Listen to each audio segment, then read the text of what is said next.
What a morning. I can't even record a video. Good morning, friends and beautiful people. So it is Monday, and you know that that's my only day, really. I have to do farmy kinds of things. That's my only day off. So today we are planting garlic and doing some garden cleanup.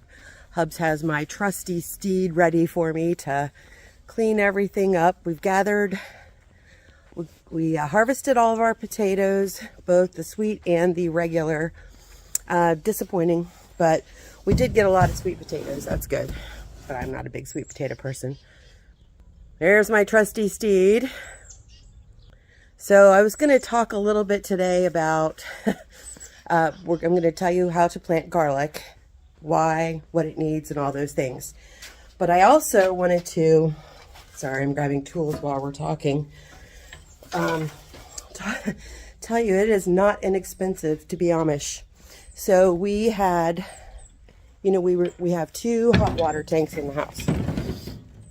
We lost one, I don't know, probably a year ago. It was right after we moved in. I think it was it was during the summer.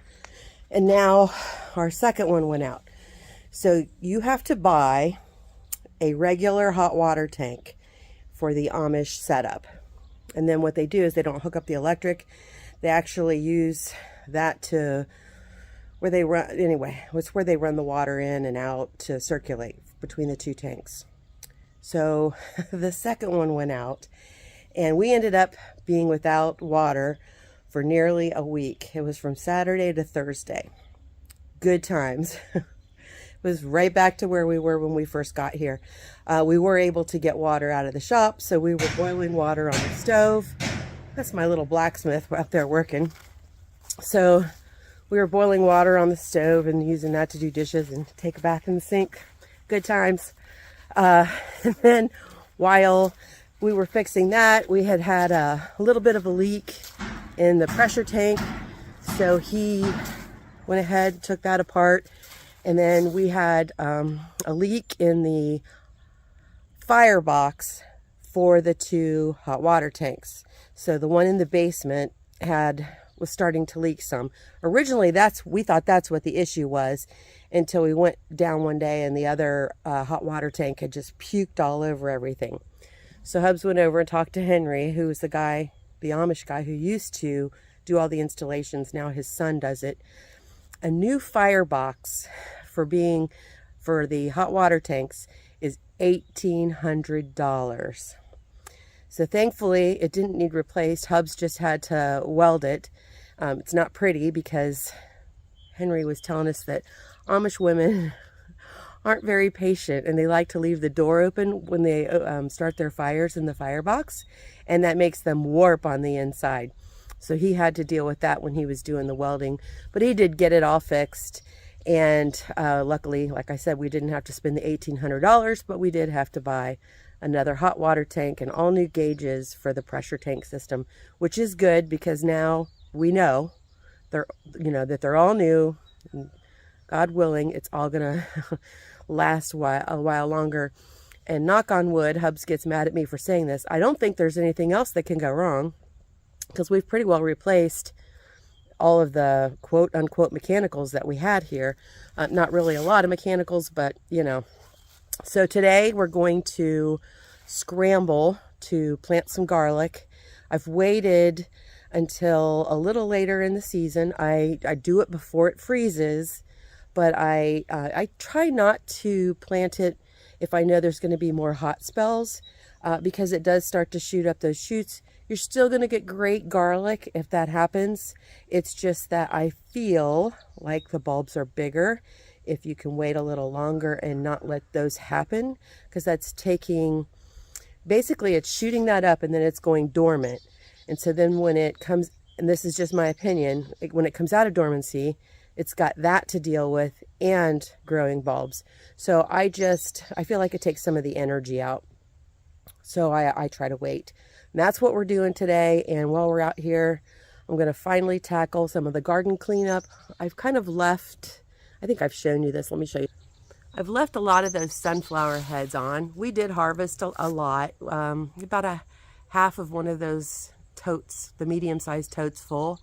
But it's been fun. I sit up on my little porch up there and watch all the birds come and steal my sunflower seeds, and that's fine. And as you can see, before I got started today, I had to do laundry. So while that was going in, I was washing dishes and doing a few of the things I need to get done inside before I came out here to tackle it. It's going to be low 60s today, high 50s. I don't have a jacket on. I'm hoping I can work up enough of a sweat that I don't need one because it's easier to work without one. But we are going to get out here and have at it. And I'm going to show you how I plant garlic, why I plant garlic, and best practices. So we'll see you in a bit. Okay, friends, I've cleared out enough of the garden that I'm ready to start planting my garlic. And I'm in a hurry. I don't know if you can tell from the sky, but we have a chance of rain. That's another reason why the clothes are on the porch clothesline instead of on the one that goes around in circles. So we're in a hurry, or we're trying to be anyway. And I just wanted to talk to you a little bit about how to plant garlic and why we grow it. We don't grow it just for eating here, although I use a ton of garlic in my cooking. Garlic adds something to everything. But we also use it medicinally. It has a lot of antibacterial and other properties that we use, and it's great in fire cider, especially if you're fighting any kind of flus or things like that. So we save garlic bulbs every year. We save part of our harvest to replant. And I'm going to tell you what we did and how it was a big oopsie and why Mama had to order garlic this year. So I stored it in our root cellar. And our root cellar, I left the door open because that was really the only thing in there. I had already used all the potatoes and the onions, and I left the door open. And we run a dehumidifier in the basement, and the coal stove runs down there in the winter, and I dehydrated my garlic bulbs. And when I say I dehydrated them, I'm talking they are powder. So I had to order some this year, and I thought it's just a great opportunity. Everything is a learning curve for me. So I decided that I would try a bunch of different garlic instead of what everyone else grows. So I got online with a company in Ohio, and I ordered garlic from them. And I got a variety pack. And so let me show you what I got.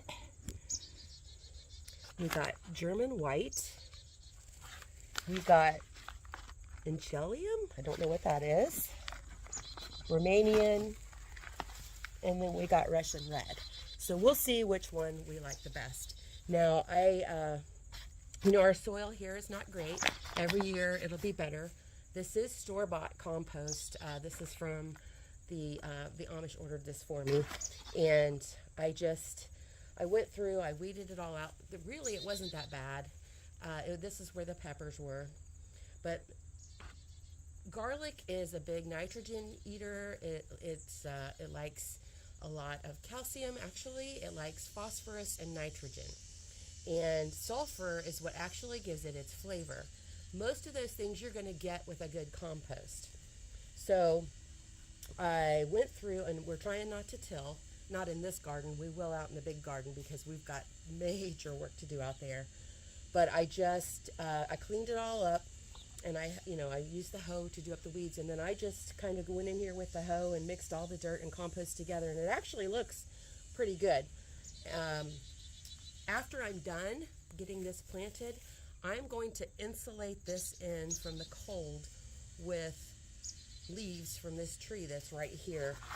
So this is over by where our peas are. So let's talk about how to do this.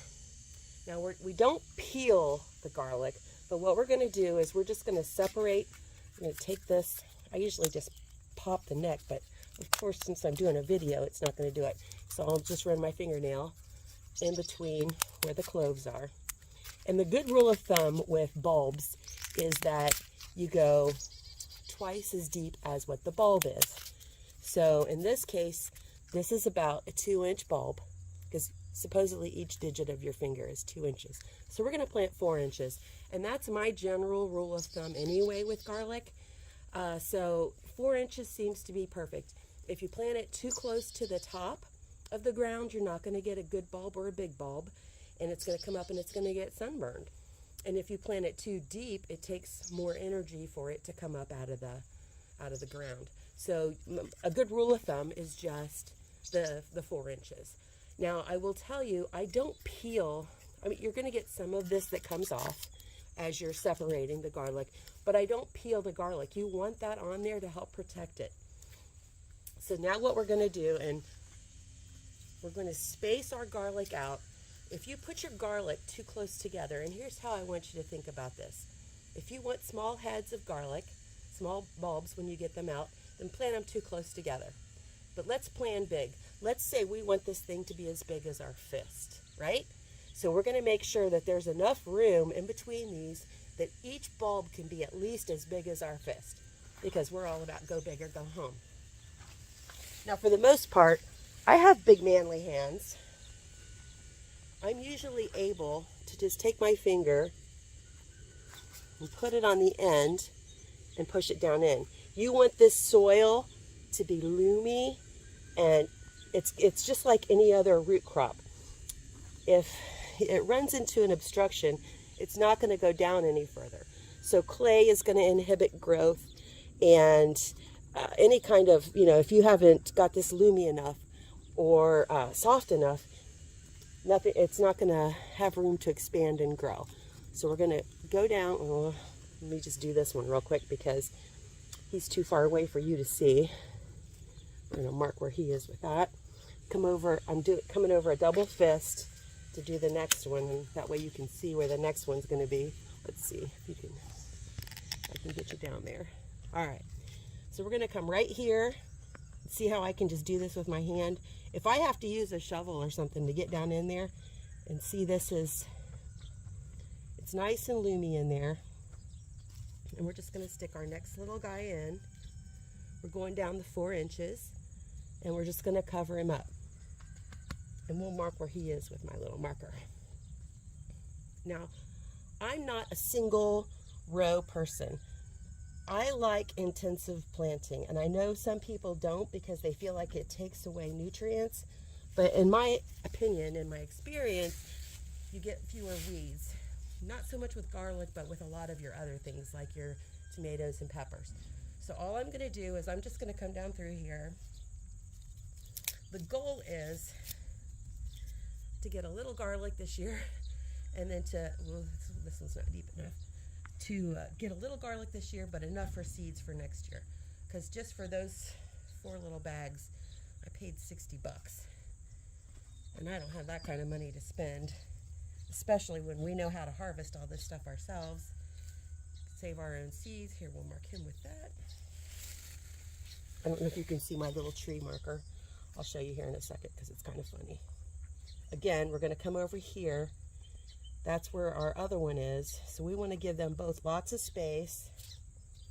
And we're just going to plant his next friend. Now these are big bulbs, so we're going to count on getting more big bulbs from them. And I'm literally just going to come all the way down through here and plant as far as I have with all these different ones. I'm going to actually have to, I forgot to bring my plant markers. I'm going to write on the bags how many I planted, and like number 1, number 2, number 3, so that I can keep track of who is where and which ones I want to save to do next year, or maybe I want to save them all. Look, here's my little marker. What do you think? So that's the big thing I'm going to do. The tree that we're going to get, see that tree right there? Look at all those leaves. We're going to get that. We're going to bring it in. At the old farm, I used to just throw a piece of, if Hubs had some spare chicken wire, or if we had like a cattle panel we weren't using, I would just lay it on top for the winter just to hold the leaves on it and keep it, all of the leaves from blowing away, because you know how those winter storms are.